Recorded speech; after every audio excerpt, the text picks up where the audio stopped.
Okay. So in last lecture we discussed about the different types of relays, कौन कौन से type के relay होते हैं और उसका बेसिक वर्किंग प्रिंसिपल क्या है। ठीक है, कौन कौन से टाइप के देखे थे लास्ट लेक्चर में?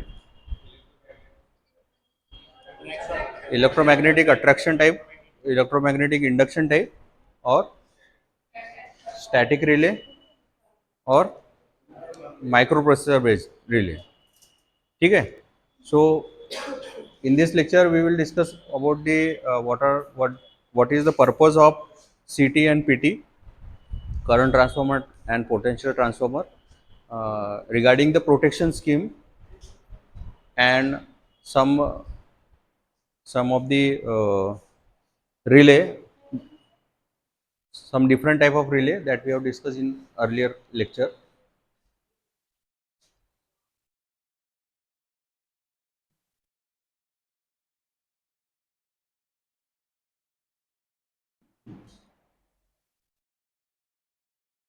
So why we use CT and PT? कौन कौन सा पर्पज होता है?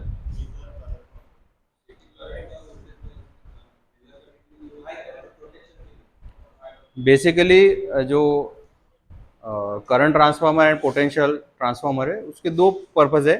एक है मेजरिंग पर्पस, ठीक है, मेजरमेंट पॉइंट ऑफ व्यू से उसका एक पर्पज है जिसमें अपन मेजरमेंट के लिए जो लार्ज अमाउंट ऑफ, क्योंकि अपने को पता है जो पावर सिस्टम में अपन जो करंट वोल्टेज ये जो पैरामीटर यूज़ कर रहे हैं या फिर पावर, किस केस में पावर यूज को मेजर करते हैं अपन, तो इतने high amount of current end voltage अगर किसी मीटर में अगर उतने रेटिंग का मीटर बनाना है अपने को तो उसका साइज जो है वो बहुत बड़ा होगा। ठीक है, क्योंकि 100 एम्पियर 1000 एम्पियर का करंट मेजर करने के लिए अगर अपन जनरली लैब में देखते हैं मीटर 5 एम्पियर, ज़्यादा से ज़्यादा अपने लैब में 15 एम्पियर तक की है, 10 एम्पियर तक की है, शायद 15 भी नहीं है, तो उसका साइज़ आप देख सकते हो। वही अगर थाउजेंड्स ऑफ एम्पियर का अगर मेजर करेंगे तो उसका साइज़ कितना बड़ा रहेगा और उसकी कॉस्टिंग कितनी रहेंगी। सो वो पर्पज़ से अपन जनरली उससे प्रोपोर्शनेट करंट उसको कन्वर्ट करते हैं सिटी में और उसके हिसाब से अपन मेजरमेंट के लिए यूज़ कर सकते हैं। मतलब 1000 को अगर 1 एम्पियर में अगर अपन प्रोपोर्शनेट रखे सो 500 हुआ तो कितना होगा, वो हिसाब से अपन मेजरमेंट के लिए यूज़ करते हैं। दूसरा जो पर्पज़ है वो है प्रोटेक्शन सिस्टम के लिए। सो प्रोटेक्शन सिस्टम जो है जनरली मैंने बताया, प्रोटेक्शन सिस्टम में अपन लो वोल्टेज सिस्टम रहती है पूरी अपनी, जहाँ पे अपन लो वोल्टेज के ऊपर पूरा प्रोटेक्शन सिस्टम डिज़ाइन करते हैं। तो उसमें भी प्रोपोर्शनेट करना जरूरी है, करंट की वैल्यू वोल्टेज की वैल्यू कम वैल्यू में कम वोल्टेज में, जैसे पीटी में अपन 110 वोल्ट करते हैं तो मेजरिंग इंस्ट्रूमेंट अपने 110 वोल्ट के हिसाब से रहेंगे। करंट में जो है अपन 0.5 एम्पियर या फिर 1 एम्पियर या कभी 1.5 एम्पियर की भी सिटी आपको दिखेंगी, तो वो हिसाब से आपका पूरा प्रोटेक्शन सिस्टम डिज़ाइन करते हैं। तो ये दो बेसिक पर्पज़ है। So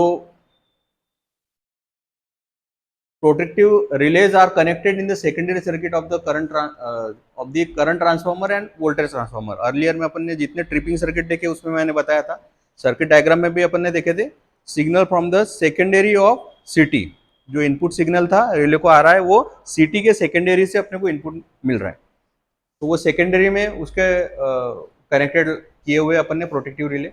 the primaries of this transformers are connected in the main power circuit. The connection of the secondaries of the protective cities and PT depends upon the design of protective system. Design of protective system या फिर connection कैसा रहने वाला है, जैसे मैं बोल रहा हूँ कितने वोल्टेज पे अपन प्रोटेक्शन सिस्टम डिजाइन कर रहे हैं, कितने करंट पे अपन डिजाइन कर रहे हैं, उसके हिसाब से उसकी रेटिंग भी डिसाइडेड रहेंगी और उसका कनेक्शन भी डिसाइडेड रहेगा।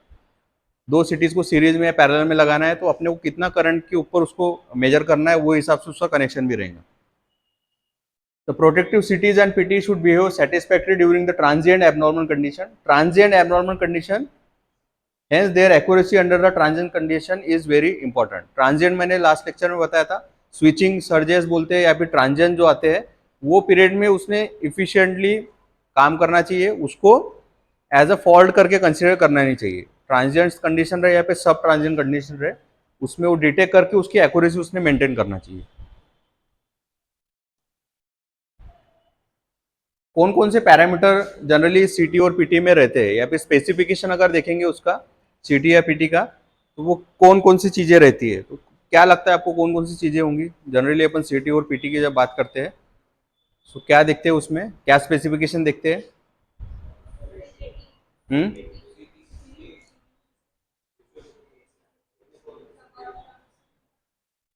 पहला है उसमें उसका रेशो क्या है। जैसे ट्रांसफार्मर अपन जब सिलेक्ट करते हैं, सो ट्रांसफॉर्मेशन रेशो क्या है वो देखते हैं ट्रांसफार्मर में। वैसा ही सीटी या फिर पीटी होगा, दोनों में अगर सिलेक्ट करना है अपने को तो उसका रेशो क्या है, ट्रांसफॉर्मेशन रेशो क्या है उसका। सीटी अगर होगा तो करंट में ट्रांसफॉर्मेशन रहेगा, पीटी अगर रहेगा तो वोल्टेज में ट्रांसफॉर्मेशन रहेगा। तो जनरली मैं जैसे मैंने बताया, 100 by 1 ampere, 200 by 1 ampere, 500 by 1 ampere, ये रेंज में आपको सिटी दिखती है। वो डिपेंड करेगा रेटिंग क्या है आपकी, करंट रेटिंग क्या है, उसके हिसाब से कौन सी सिटी यूज करना आप सिलेक्ट कर सकते हैं। पीटी का जो है, पीटी आप वोल्टेज के ऊपर रहेगा, ठीक है, 11 kV/110 वोल्ट। और छोटे अगर आप एल टी स्विच गियर में अगर जाओगे तो 440/110 की भी पीटी आती है, उधर केवी में भी आती है। 11 kV की आप देखोगे, सबस्टेशन में देखोगे वहां पे 33 की भी पीटी दिखेंगी आपको, तो वो 33 kV/110 वोल्ट की वहां पे भी रहेंगी। तो जनरली जो सेकेंडरी वोल्टेज है पीटी का 110 वोल्ट पे रखते हैं। ये ट्रांसफॉर्मेशन रेशो हो गया। दूसरा और क्या रहता है उसमें, रेटिंग क्या रहेंगी उसकी, रेटिंग रेटिंग जो है करंट ट्रांसफार्मर और पोटेंशियल ट्रांसफार्मर की वो रहेंगी वोल्ट एम्पियर। ठीक है, आप जनरली, रेटिंग क्यों बोल रहा हूं मैं, ये जो अपन ट्रांसफॉर्मेशन रेशियो देख रहे हैं ये उसकी कितने करंट के लिए अपन यूज कर सकते हैं। ठीक है, सर्किट ब्रेकर का भी अपन जब देखते हैं, सर्किट ब्रेकर में कितने एम्पियर का करंट वो ब्रेक डाउन कर सकता है, तो वो किलो एम्पियर में उसकी रेटिंग आपको दिखनी जाती है। सर्किट ब्रेकर की इतने किलो एम्पियर का सर्किट ब्रेकर है, इतने किलो एम्पियर का ये सर्किट ब्रेकर है। तो इसमें जो रहेगा इसका वोल्ट एम्पियर भी इंपॉर्टेंट रहने वाला है। ये ठीक है 100/1 एम्पियर की सिटी है, बट उसका वोल्ट एम्पियर कितना है। सो वोल्ट एम्पियर में उसकी रेटिंग रहना जरूरी है। जैसे अपन पावर में भी देखते हैं, या फिर एग्जाम्पल मैंने ईएलसीबी का भी दिया था, ईएलसीबी आपकी 100 मिली एम्पियर की है, ठीक है, 100 मिली एम्पियर तक यूज कर सकते हैं। बट कितने अमाउंट ऑफ करंट तक उसको यूज करेंगे, तो वो रहता है 5 एम्पियर 10 एम्पियर की रेंज में। वैसे इसमें वोल्ट एम्पियर रहेगा। तो नॉर्मल सिस्टम वोल्टेज कितना है उसका, normal system voltage, highest system system voltage कितना अपन उसमें प्रोवाइड कर सकते हैं। फ्रीक्वेंसी नॉर्मली 50 हर्ट्ज की रहती है, पर फ्रीक्वेंसी में प्लस माइनस कितना परसेंट अपन उसमें वेरिएशन रख सकते हैं, जनरली 5% अपन कंसिडर करते हैं। इम्पल्स विथस्टैंड वोल्टेज, ये कौन सा रहने वाला है, it is a transient voltage जो स्विचिंग के टाइम पे आ रहा है, तो कितना ट्रांजिएंट वोल्टेज सस्टेन कर सकता है। ठीक है, अब इम्पल्स वोल्टेज सबसे ज्यादा कहाँ पे देखा जाता है अपने को, या फिर जिसको बोलते हैं अपन बहुत ज्यादा, सबसे ज्यादा, इससे ज्यादा नहीं रह सकता है, कब मिलता है अपने को, कब मिलेगा, क्या लगता है आपको, कि उससे ज्यादा इम्पल्स वोल्टेज नहीं मिल सकता सिस्टम में, या फिर नहीं आ सकता है, कब आएगा? वो आता है लाइटनिंग के वक्त। ठीक है, स्विचिंग सर्जेस जो है ये वोल्टेज जब ट्रांजिएंट करेंगे ये तो कम आएगा। जब पर लाइटनिंग होगी लाइन के ऊपर समझ लो, या फिर सिस्टम के ऊपर लाइटनिंग जब हो रही है, तो वो जो वोल्टेज आ रहा है, वो जो अपन जनरली वोल्टेज अपन ने देखे 400 kV, कल अपन विजिट किए थे 765 kV देखिए, बट वो जो वोल्टेज आ रहा है ये थाउजेंड्स ऑफ केवी में आता है। बट उसमें डिफरेंस क्या है, it is for the very short duration, thousands of second का जो थाउजेंड्स ऑफ पार्ट है उतने सेकेंड के लिए ही वो उतना हाई वोल्टेज आ रहा है। तो ये रहेगा इम्पल्स वोल्टेज। तो इम्पल्स वोल्टेज वो कितने रेल के लिए सस्टेन कर सकता है, या फिर इम्पल्स वोल्टेज क्या है उसका। ठीक है, जनरली आप देखते होंगे या फिर नहीं देखे होंगे तो भी अपन देखते हैं वीडियो में, क्योंकि जब भी स्ट्राइक होता है लाइटनिंग का, वो इंसुलेटर वगैरह सब ब्लास्ट हो जाते हैं, सीटी ब्लास्ट हो जाएंगे, पीटी ब्लास्ट हो जाएंगे। तो इतना ज्यादा इम्पल्स वोल्टेज उसमें रहता है कि वो उतना विस्टर्न कैपेसिटी के उसके बाहर होता है। तो इसलिए कितना इम्पल्स वोल्टेज उसकी रेटिंग है, सीटी पीटी रेशो अभी डिस्कस किया अपन ने। वोल्ट एम्पियर, वोल्ट एम्पियर क्यों, या फिर यहाँ पे देखो लिखा है उसने वोल्ट एम्पियर बर्डन, कितना बर्डन उसमें डाल सकते हैं, कितना लोड उसमें कनेक्ट कर सकते हैं, ये भी इंपॉर्टेंट रहेगा। ठीक है, भले अपन सिर्फ क्योंकि अपन उसमें लोड कनेक्ट कर, लोड जा रहा है उसके थ्रू, तो लोड में से वोल्टेज और करंट दोनों चीजें आने वाली है, तो उसकी वोल्ट एम्पियर रेटिंग भी इंपॉर्टेंट है। कितना लोड उसमें कनेक्ट कर सकते हैं ये भी चीज, नहीं तो 100 एम्पियर की है पर उसमें अपन 5000 मेगावाट के भी अपन उसमें लगा सकते हैं, ऐसा नहीं है। उसका वोल्ट एम्पियर रेटिंग जो है वो भी अपने को देखना पड़ेगा, उसको वीए बर्डन बोलते हैं। एक्यूरेसी क्लास अभी देखिए कौन कौन से टाइप की एक्यूरेसी क्लास रहेंगी। मैक्सिमम रेशो एरर एरर इसमें रहने वाला है, फेज एंगल एरर या रेशो एरर। एरर क्या रहेगा? एरर जनरली क्या रहेगा, जैसे 100/1 एम्पियर की अगर सिटी है, तो अगर एरर आपका 0% रहेगा तो 1 एम्पियर को 1 एम्पियर ही दिखाएंगा वो। बट एरर जब 1 पर जनरली कितना रहता है, एरर मेजरमेंट में आपने देखे होंगे, एरर कितना अलाउ करते हैं, फिर अपन देखते हैं रेंज में।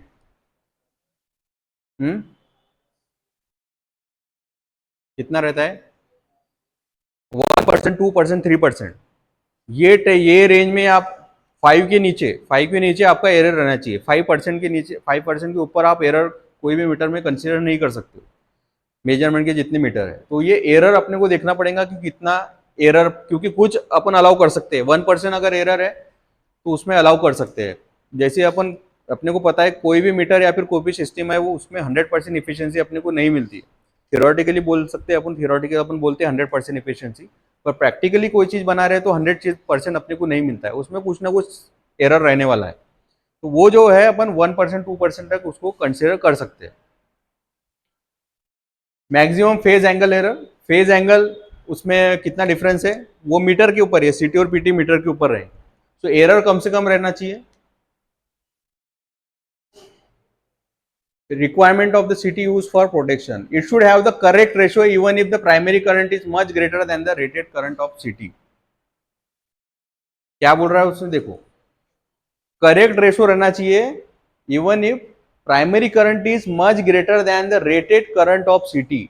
सिटी का जैसे 100 एम्पियर की अगर उसमें सिटी है अपनी, उसमें से अगर ज्यादा करंट भी फ्लो हो रहा है, बट आपका रेशो जो है वो कांस्टेंट रहना चाहिए, मतलब 1 एम्पियर ही उसने देना चाहिए, प्रोपोर्शनेट उसके हिसाब से चेंज नहीं होना चाहिए। क्योंकि आपकी जो सिस्टम है, आपने प्रोटेक्शन सिस्टम जो डिजाइन की है, वो 1 एम्पियर के हिसाब से डिजाइन की हुई। ठीक है, तो जनरली अपन जैसे बोलते हैं वोल्टेज वोल्टेज स्टेबलाइजर रहता है कि अगर इनपुट में कितना भी वोल्टेज चेंज हो गया तो आपको आउटपुट वोल्टेज 230 ही देगा। ठीक है, तो सेकेंडरी जो क्वांटिटी है वो आपकी कांस्टेंट रहना चाहिए irrespective of the change in the primary quantity. The core should not saturate for high values of current. सीटी है current, at the end it is a transformer. तो ट्रांसफॉर्मर में अपने को प्रॉब्लम पता है क्या होता है, जब उसको बहुत ज्यादा अपन करंट उसमें ज्यादा फ्लो हो रहा है, मैग्नेटिक फ्लक्सेस से क्या होता है, जो कोर अपन यूज कर रहे हैं ट्रांसफॉर्मर में वो सैचुरेट हो जाती है। सो जैसी सैचुरेट होंगी उसका ट्रांसफॉर्मेशन एक्शन वो करना बंद कर देता है। सो इसलिए कोर जो यूज कर रहे हैं वो बेटर क्वालिटी की रहना चाहिए उसमें। It should maintain the ratio error and phase angle error in the tolerance limit. ये अभी इसका बताया मैंने एरर का।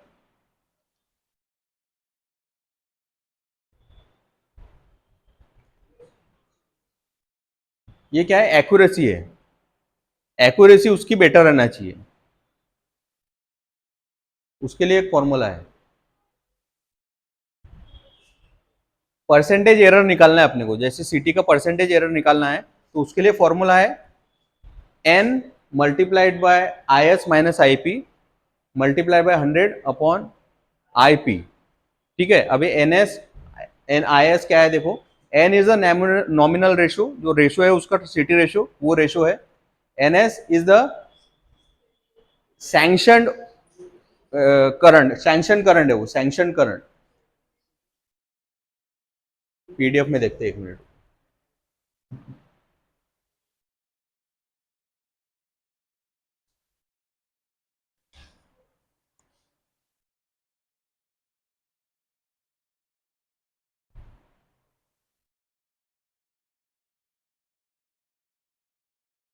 Nominal ratio, n is nominal ratio, IS is secondary current, IP is primary current। ये IP रहेगा आपका प्राइमरी करंट। सो उसमें सेकेंडरी करंट क्या रहेगा, जनरली 1.5 ये रेंज में रहने वाला है। प्राइमरी करंट हंड्रेड्स में रह सकता है, 100, 200, 500 कितना भी रह सकता है। सो ये रेशो के हिसाब से, या क्या कहेंगे उसको, फॉर्मूला के हिसाब से अपन उसका परसेंटेज एरर निकाले तो कितना रहना चाहिए। देखो, सीटी accuracy of 2 to 3% is essential for satisfy working of the distance protection and differential protection system. General मैंने बताया 5% से नीचे अपना एरर जो है रहना चाहिए, 2 या 3%। अब डिफरेंशियल प्रोटेक्शन कहाँ यूज कर रहे हैं अपन, डिफरेंशियल प्रोटेक्शन अपन ट्रांसफार्मर के लिए यूज करते हैं जनरली। उसके प्राइमरी और सेकेंडरी में जो जैसा अपन उसका ट्रांसफॉर्मेशन रेशियो है उसी तरह उसका वोल्टेज का रेशियो है, वैसे करंट का भी रेशियो रहने वाला है। क्योंकि प्राइमरी वोल्टेज और प्राइमरी सेकेंडरी वोल्टेज है, वैसे प्राइमरी करंट और सेकेंडरी करंट भी फिक्स है उसका। वहां पे अगर कोई चेंजेस हो रहे हैं, चेंजेस कब होंगे? जब वो ट्रांसफार्मर में कुछ तो भी गड़बड़ हुई है। ठीक है, ट्रांसफार्मर में प्राइमरी में वोल्टेज आ रहा है और सेकेंडरी में प्राइमरी में करंट आ रहा है और सेकेंडरी में करंट आ रहा है। तो अगर समझ लो प्राइमरी में कुछ करंट था और सेकेंडरी में अपने को मिलना चाहिए था 100 एम्पियर अगर मिलना चाहिए था, पर वहां पे समझ लो अपने को 150 एम्पियर अगर मिल रहा है, तो 150 एम्पियर क्यों मिल रहा है? उसका कुछ ना कुछ रीजन होगा। रीजन क्या रह सकता है? ट्रांसफार्मर में कुछ ना कुछ प्रॉब्लम हुआ है इंटरनली, उसका इंटरटर्न फॉल हो सकता है, या फिर वाइंडिंग जो है उसकी शॉर्ट हो सकती है अंदर में वाइंडिंग, तो उस वजह से कुछ ना कुछ फॉल्ट आ रहा है। तो ये जो डिफरेंस है वो वो जो प्रोटेक्शन यूज होता है वो है डिफरेंशियल प्रोटेक्शन, उसको बोलते हैं डिफरेंशियल प्रोटेक्शन, जिसमें प्राइमरी और सेकेंडरी का कंपेयर करते हैं। और डिस्टेंस प्रोटेक्शन जो है वो जनरली अपन ट्रांसमिशन सिस्टम के लिए, ट्रांसमिशन लाइंस जो रहती है अपनी उसके लिए अपन यूज करते हैं। तो वो दोनों के लिए 2 to 3% चलता है। देन सीटी बर्डन क्या है? It is defined as the load connected across the CT secondary, it is expressed in VA. Volt ampere rating मैंने बताया, वोल्ट एम्पियर रेटिंग कितनी है, सिटी की वोल्ट एम्पियर रेटिंग कितनी है, वो भी इंपॉर्टेंट चीज है। क्योंकि बहुत ज्यादा लोड उसको लोडेड नहीं कर सकते अपन, क्योंकि उसकी भी कुछ लिमिट है। हर जो अपना इलेक्ट्रिकल इंस्ट्रूमेंट है उसकी रेटिंग दी है, किसी की मेगावाट में, किसी की वैट्स में दी है, किसी की वार में दी है। ठीक है, वार में जो कैपेसिटी लोड रहते हैं उसमें देखते हैं अपन, और किसी की वोल्ट एम्पियर में दी है, जैसे ट्रांसफार्मर के रहता है वोल्ट एम्पियर। तो वो जितना उसके जितने रेटिंग के हिसाब से वो डिजाइन है उससे ज्यादा उसमें लोड अगर दिए तो वो लोडेड हो जाएगा या फिर उसमें बर्डन बढ़ेगा बोलते हैं। तो इसलिए बर्डन जो है, सिटी बर्डन अपन बहुत ज्यादा नहीं बढ़ा सकते उसमें। It is also express in terms of impedance at the secondary rated current. Secondary rated current, अभी इंपीडेंस का फैक्टर क्यों आ रहा है अभी आगे देखेंगे अपन, तब डिस्कस करेंगे, क्योंकि वो एक रिले देखना है अपने को।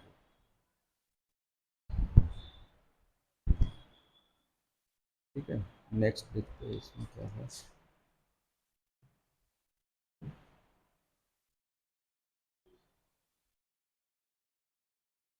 नेक्स्ट इज पोटेंशियल ट्रांसफॉर्मर, या फिर जनरली पीटी बोलते हैं उसको।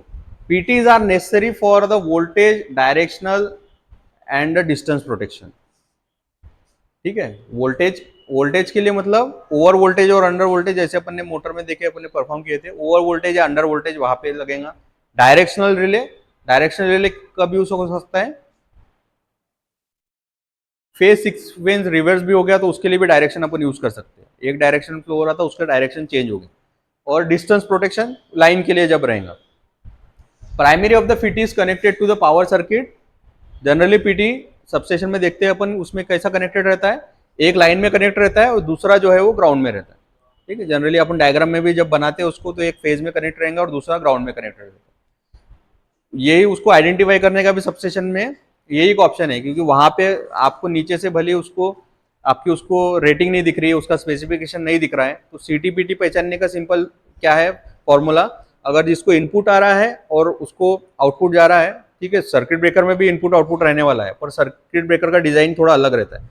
पर सीटी में इनपुट अगर आ रहा है और सेकेंडरी में जा रहा है तो उसको सीटी अपन पहचान सकते हैं विजुअली देख के, ना उसके पास में जाके ना।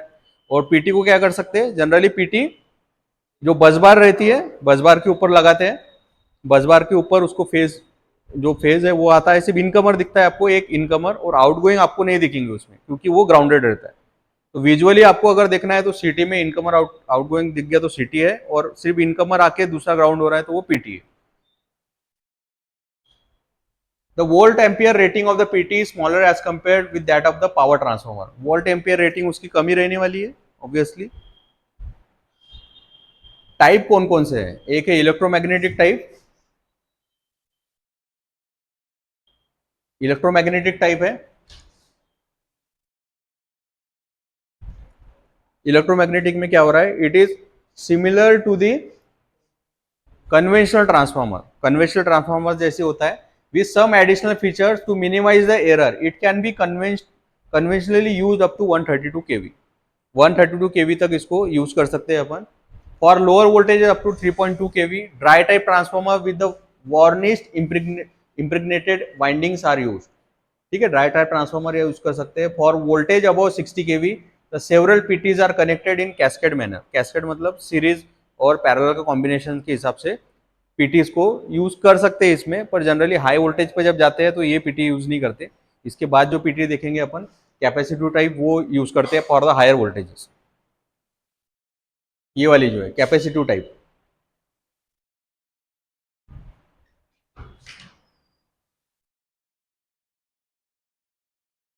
कैपेसिटिव टाइप ऑफ पीटी, इसमें क्या एडिशनल चीजें हैं, कैपेसिटर लगे हुए हैं सीरीज में और एक इंडक्टर लगा हुआ है सीरीज में लगाया हुआ है, उससे जिससे क्या हो रहा है, तो सेकेंडरी में वो ट्रांसफार्मर जो है वो नॉर्मली अपना पीटी का ट्रांसफार्मर जैसा है वैसी है, सेकेंडरी टर्मिनल एक ग्राउंड किया हुआ है।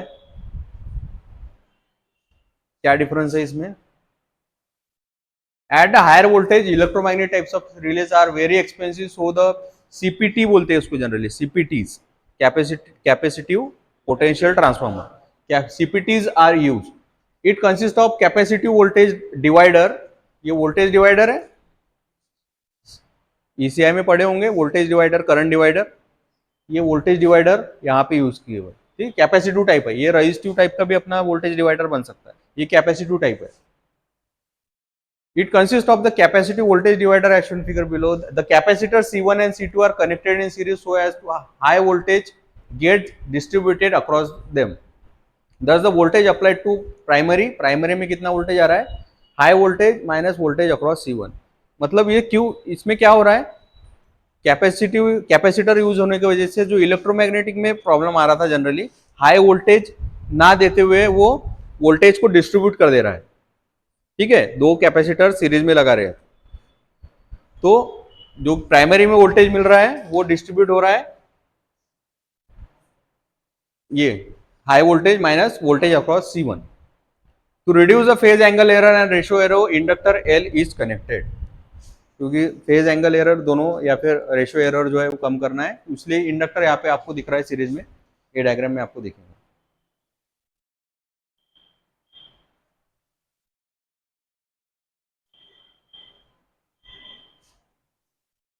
ये है over current relay, time current characteristics, current versus time characteristics. ये हर अलग अलग टाइप के जो रिले है उसमें दिया हुआ है, उसका फॉर्मूला दिया हुआ है, क्या फॉर्मूला है, ये कौन सा, standard inverse relay, then very inverse, अब ये किसके ऊपर आएगा, ये इसका कैरेक्टरिस्टिक्स यहाँ पे दिया हुआ है, वो कैटेगरी है अलग अलग टाइप की ओवर करंट रिले की, इनवर्स टाइप रिले कौन सा है, डेफिनेट टाइप रिले कौन सा है, तो वो उसके हिसाब से कैटेगरी है। ये इनवर्स टाइप कैरेक्टरिस्टिक्स, इनवर्स सभी की जो है ये दिखेंगे आपको मैक्सिमम इनवर्स ही है। इनवर्स मतलब क्या हो रहा है उसमें, क्या हो रहा है बताओ, उसमें कैरेक्टरिस्टिक्स देख के क्या हो रहा है, इनवर्स कैरेक्टरिस्टिक्स से मतलब क्या हो रहा है,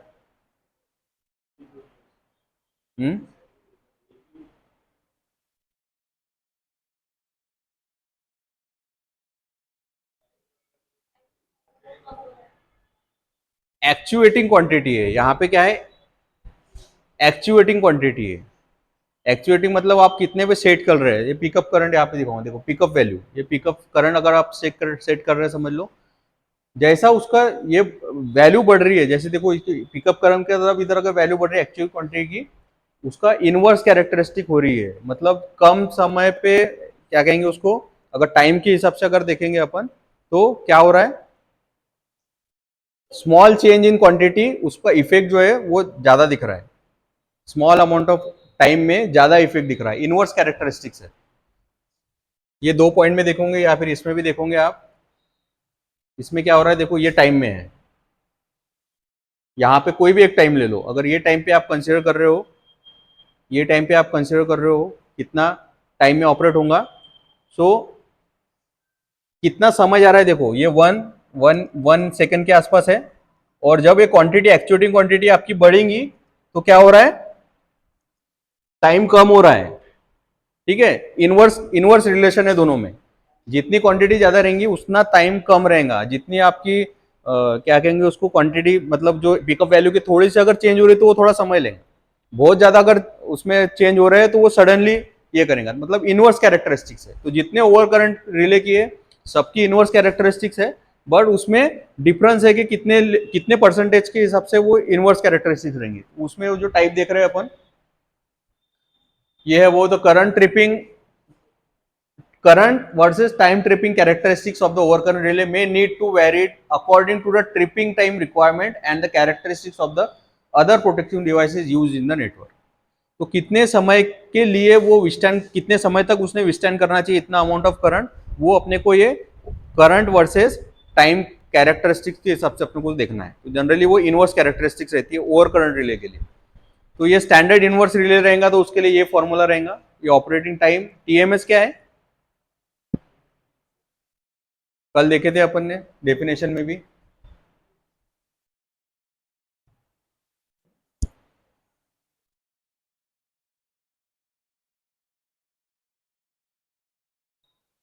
टाइम मल्टीप्लायर सेटिंग, रिले में मैंने बताया था, एक था प्लग सेटिंग, उसका पीएसएम था एक, और टीएसएम। तो जिसमें अपन उसका कितने समय के लिए यूज कर रहे हैं, कितने समय के लिए से उसका उसका फॉर्मूला भी था अपन ने देखे थे, वो है ये टीएमएस 0.14 अपॉन आईआर इज क्या है, आईआर क्या रहेगा, relay current raise to power 0.02 -1।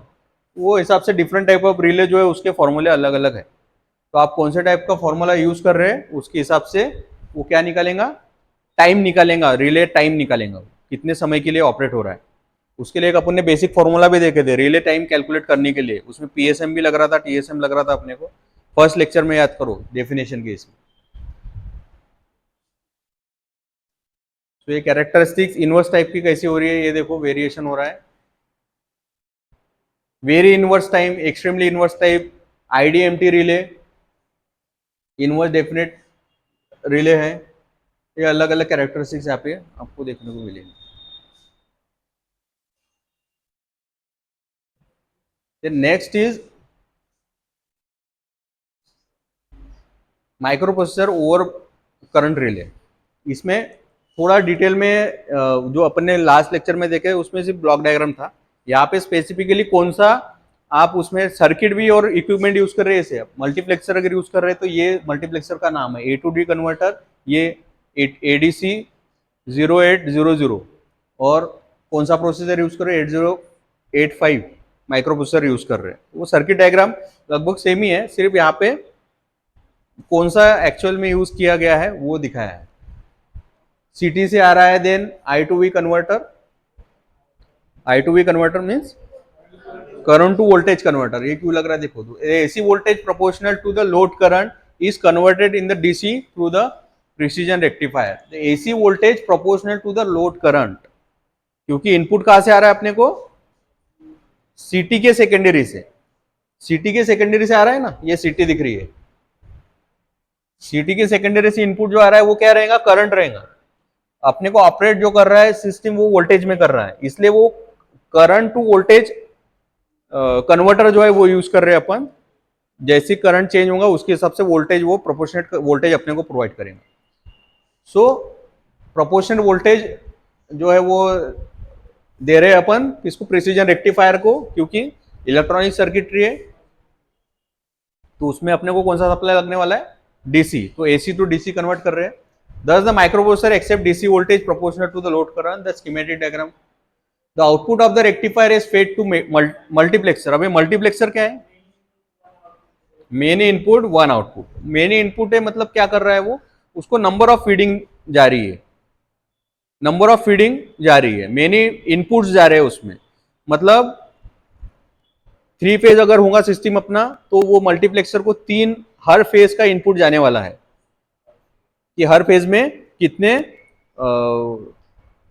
क्या कहेंगे इनपुट जा रहे हैं, और फिर वो मल्टीप्लेक्सर प्रोसेस करेगा जो अपने हिसाब से अपन उसको कंपैरिजन या लॉजिक गेट्स के हिसाब से उसका कंपेयर जो प्रोग्रामिंग की हुई है उसके हिसाब से वो कंपेयर करेगा और अपने को एक आउटपुट प्रोवाइड करेगा। अभी आउटपुट क्या रहेगा वो डिपेंड करेंगे अपन प्रोग्रामिंग कैसे करेगा। आउटपुट जनरली डिजिटल इसमें है तो 0 और 1 के फॉर्म में रहेगा, ऑन और ऑफ के फॉर्म में रहेगा, इंपल्स के फॉर्म में रहने वाला है। So multiplexer को जो रहे, the output of the multiplexer is phased to A to D converter to obtain the signal in the digital form, discrete form में A to D converter है। इसके बाद ये देखो ADC 0800 ये यूज कर रहे हैं अपन। The analog to digital converter ADC 0800 has been used for this purpose. The microcomputer या फिर इसको कहेंगे अपन माइक्रो प्रोसेसर, ठीक है, माइक्रो प्रोसेसर जो है उसको माइक्रो कंप्यूटर बोल रहे हैं, send signal to the ADC for start the conversion. The micro computer reads the end of the conversion signal to examine whether the conversion is over or not. यहाँ पे conversion multiplex से signal आ रहा है, ये convert कर रहा है, यहाँ पे एंड में वो देखेगा क्या पोजीशन है, वो माइक्रो प्रोसेसर को सिग्नल आएगा. मेन प्रोग्रामिंग अपन ने माइक्रो प्रोसेसर में करके रखे हुए हैं, क्या चेंजेस हो रहे हैं सिग्नल के, उसके हिसाब से वो ऑपरेट करने वाला है. अगर उसमें जो ट्रिपिंग सिग्नल कब देगा, वो जब उसकी एक्चुएटिंग क्वांटिटी के ऊपर आपकी करंट की वैल्यू आ रही है तब तक वो कोई ट्रिपिंग सिग्नल नहीं देगा. वो सब प्रोसेस हो रही है.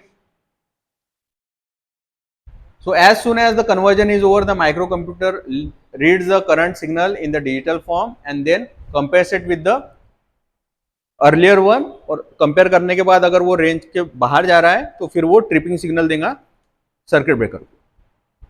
ठीक है. सो ये माइक्रो प्रोसेसर बेस्ड है. कल भी देखे थे, पर ये एक्चुअल इक्विपमेंट कौन से यूज किए वो इसमें दिया हुआ है. तो ये है थोड़ा ओवर करंट और सीटीपीटी और उसके कौन कौन से टाइप के कैरेक्टरिस्टिक्स उसमें होते हैं वो देखे अपन. इसके बाद जो है दूसरा नेक्स्ट पार्ट जो है वो है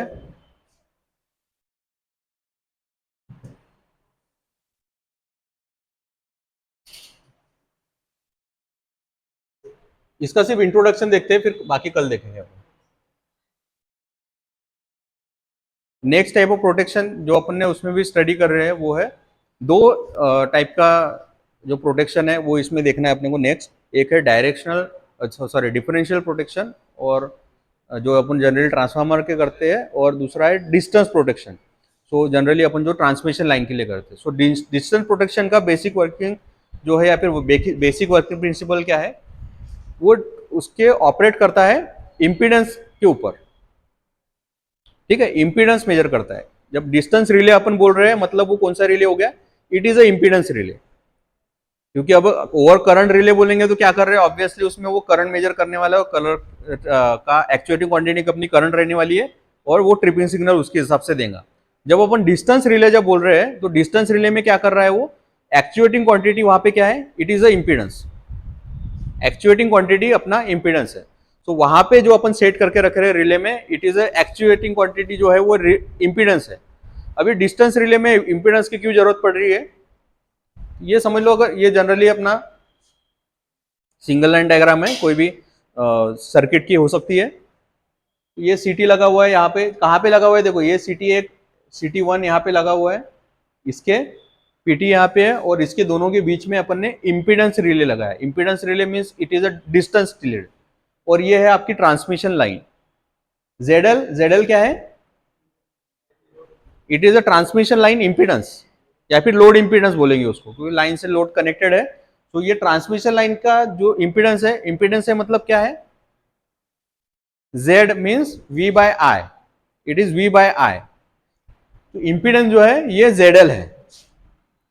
अभी ये इम्पीडेंस रिले कैसा ऑपरेट करेगा इसको देखते हैं अपन. Suppose if the fault occurs, अब इसको सेट पहले करना पड़ेगा. एक्चुएटिंग क्वांटिटी है तो इसको पहले सेट रखना पड़ेगा अपने को. तो इसका पहले नॉर्मल ऑपरेटिंग कंडीशन में आपका ZL कितना आ रहा है ये पहले मेजर करना पड़ेगा. समझ लो कुछ आ रहा है, ZL है मतलब ओम में रहने वाला है, कुछ कॉम्प्लेक्स क्वांटिटी रहने वाली है, R प्लस JX की फॉर्म में रहने वाली है, पर ओम में रहने वाली है. समझ लो 100 ओम अगर आ रहा है नॉर्मल ऑपरेटिंग कंडीशन में, तो उसको ऑब्वियसली अपन उसको 100 या थोड़ा बहुत 4-5 ओम और बढ़ा के अपन रिले में सेट कर सकते हैं, इतना वोल्टेज सेट कर सकते हैं. तो 100 ओम के हिसाब से इसको सेट करके रखे हुए. इफ द फॉल्ट ऑकर्स, ये F1 फॉल्ट यहां पे आ गया लाइन पे. फॉल्ट जब हो रहा है तब क्या होगा,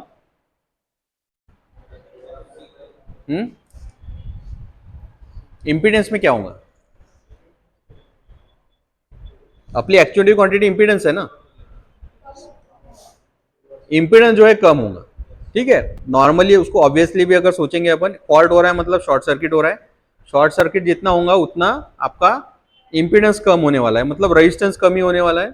क्योंकि नॉर्मल ओपन सर्किट में इंपीडेंस आपका ज्यादा से ज्यादा रहेगा, और शॉर्ट जितना रहेगा उतना मिनिमम रहेगा. तो अगर फॉल्ट हो रहा है मतलब ऑब्वियसली शॉर्ट सर्किट फॉल्ट हो रहा है। तो जब भी शॉर्ट हो रहा है या फिर अगर उसको फॉर्मूला से भी आप देखोगे V बाय आई हो रहा है, फॉल्ट अगर हो गया मतलब करंट आई जो है वो शूट कर रहा है 5 to 7 टाइम्स, V बाय आई अगर शूट कर रहा है तो इम्पिडेंस जो है आपका कम होगा। तो इसमें जो सेटिंग है इम्पीडेंस इसके रिले की इस प्रकार करेंगे, अगर ZL से उसका इम्पीडेंस आपका लाइन का कम अगर हो रहा है तो वो ट्रिप सिग्नल प्रोवाइड करेगा सर्किट ब्रेकर को, ठीक है। बट अभी इसमें दूसरी एक इंपॉर्टेंट चीज क्या है जो अपन स्टार्टिंग से देख रहे हैं कि जो फॉल्टी सेक्शन है उसी का ही सर्किट ब्रेकर उसने ऑपरेट करना चाहिए, ठीक है। ये एक बेसिक रिक्वायरमेंट भी थी अपने प्रोटेक्शन सिस्टम की कि जो फॉल्टी रीजन है उसी को उसने आइसोलेट करना चाहिए, तो रेस्ट ऑफ द सिस्टम जो है वो हेल्दी रीजन में के हिसाब से चलना चाहिए।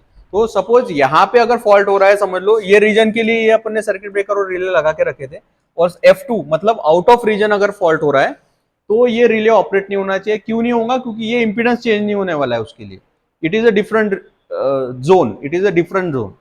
तो ये रिले को सिर्फ ये लाइन का या फिर ये रीजन का जो ZL है इंपीडेंस जो है वो मेजर करना है, उसके आगे का भले ही अगर फॉल्ट हो गया है तो भी ये वाले रीजन का जो रिले है इसने ऑपरेट नहीं करना चाहिए, वो इसके ये रीजन में जो फिर रिले लगा रहेगा वो ऑपरेट होगा, ठीक है। पर अगर नहीं, अगर वैसा नहीं हुआ तो क्या होगा, ये रीजन का भी अगर ऑपरेट करेगा तो जहां पे फॉल्ट नहीं है वो भी रीजन आपका ब्लैकआउट हो जाएगा। तो इसलिए ये डिस्टेंस रिले में ये चीज इंपॉर्टेंट है। उसमें जोन बनाते हैं अपन जनरली 25%, 40%, 80%, क्योंकि कोई भी जो पोर्शन है वो छूटना नहीं चाहिए। एक ऐसा पोर्शन रहेगा जिसमें दो रीजन का क्या कहेंगे उसको, दो रीजन के प्रोटेक्शन यूज कर रहे हैं।